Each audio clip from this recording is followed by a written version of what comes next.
You're climbing out from the runway. The world's getting smaller below you, and then nothing. Just silence. The engine seizes up, and the propeller just windmills to a stop. What you do in the next few seconds is a brutal test of physics, psychology, and pure decision-making. This is it. You're facing one of the most talked about, most dangerous situations in all of aviation, the impossible turn. I want you to really put yourself in the pilot's seat. You're 500 feet up. That's not high at all. You're not high enough to feel safe, but you're definitely high enough for things to go very, very wrong. In front of you, who knows? Maybe trees, maybe houses, but behind you, behind you is that beautiful, long, safe runway. So what do? Because your answer, right now, means everything. And you know what? That first instinct, it's so powerful. It's almost irresistible. The thought just flashes in your mind. Turn around. Just turn around. It feels like the only smart, safe option. That runway is right there, practically calling your name. It's a real siren song for a pilot in trouble. But that instinct, that gut feeling, is exactly what can get you killed. Yep, this move has a name, and honestly, the name itself is a huge warning. The impossible turn.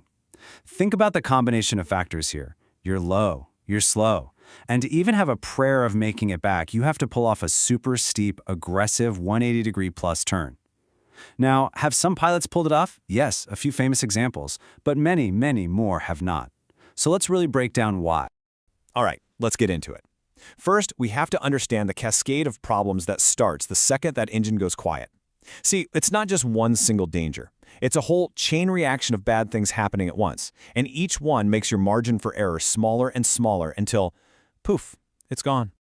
Okay, so to make this feel real, let's ground ourselves in a specific scenario.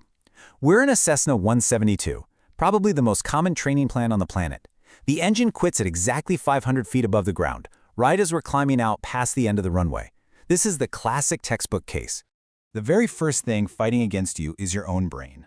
The FAA did the research, and they found it takes the average pilot about 4 seconds just to realize what's happened and react. 4 seconds? Doesn't sound like a lot, right?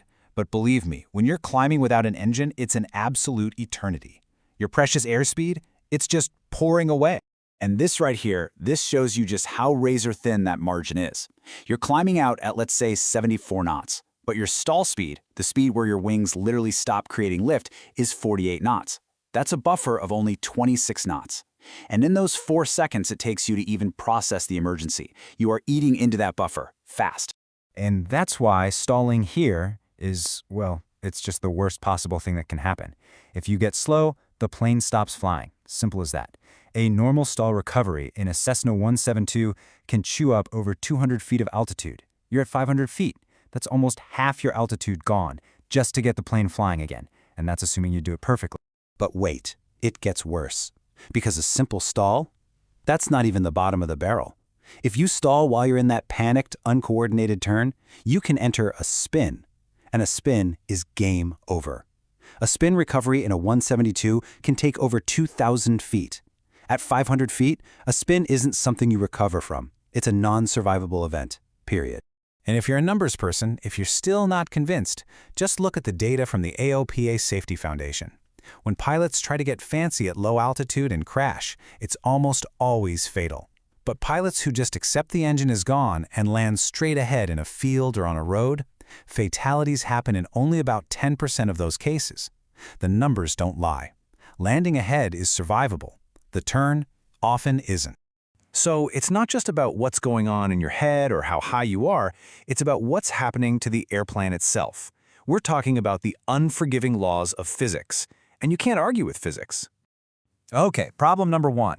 In normal level flight, the lift from your wings points straight up, holding the plane in the sky. Simple enough. But the second you bank into a turn, you split that lift. Suddenly, part of it is pulling you sideways into the turn, which means there's less of it holding you up. The immediate result? You start sinking. Fast. And folks, this table right here, this is the absolute heart of the problem. As you bank steeper to try and make that tight turn back, the load on the wings, the G-force, goes up, and that makes your stall speed skyrocket. Just look at that bottom line. In a 60-degree bank, your stall speed jumps all the way up to 68 knots. Remember your climb speed? It was around 74. Your safety margin has basically vanished. You are literally flying on a knife's edge. And okay, let's say by some miracle you managed the turn without stalling. Guess what? You're still not aiming for the runway. A 180-degree turn doesn't just put you back where you started, you've been moving forward this whole time, so that turn actually displaces you way off to the side. You might be parallel to the runway, but you're nowhere near it. Getting back on track requires even more turning, more time, and more altitude that you just don't have.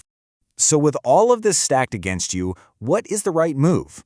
Well, it really boils down to one thing, one critical factor that simplifies the whole decision: your altitude above the ground.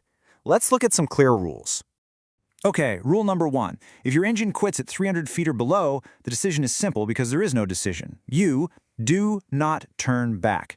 Your one and only job is to get the nose down to keep your flying speed and pick the best, softest looking spot you can find within about 30 degrees of where you're already pointing. It's all about damage control. Now, 600 feet.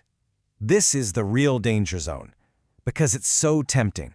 You feel like you might just have enough height to make it back. But the physics we just talked about, they're screaming no. A Cessna 172 at its best glide speed is coming down at over 700 feet per minute, even faster in a turn. You have less than a minute of airtime. The right call is still to land ahead. You can look a little wider, maybe 60 degrees to either side, but you are still landing ahead. Now, once you get to 1,000 feet, which is usually your pattern altitude, the conversation starts to change a bit.